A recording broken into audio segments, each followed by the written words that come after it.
So now that we have practically created views, secure views, and materialized views, it's time to go over a bit of theory about each one of them. First of all, what are the advantages of materialized views? I believe most of us already know this. Materialized views improve your query performance that use the same subquery results repeatedly because they persist the data on the disk. They're automatically and transparently maintained by Snowflake, so you do not have to worry about ensuring the data is updated at all times. Data access through materialized views is always current, regardless of the amount of DML operations that have been performed on the base table. So, those are the advantages of using a materialized view. Now, the next big question that comes up often is when should you go for materialized views and when should you go for normal views? So, I put together 3 points each that'll help you decide if you ever have this confusion of choosing between the two. So you create a materialized view if the query results from the view don't change often. And these query results are also used often. And if your query consumes a lot of resources as well.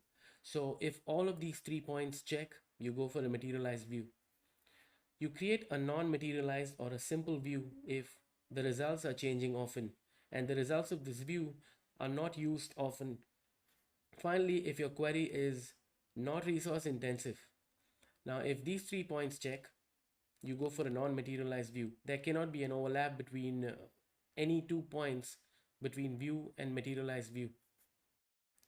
Now, when it comes to secure view, it's also important as to know when should you go for a secure view. So you create a secure view if your results are designated for data privacy and there's a need to limit the access to sensitive data in the underlying tables.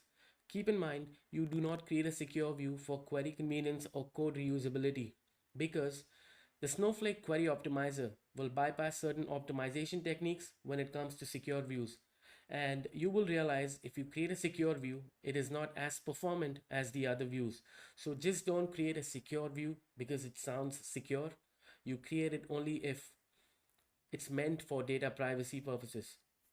Now, before we wrap up this section, I have attached 2 links and I would like you guys to go through these links.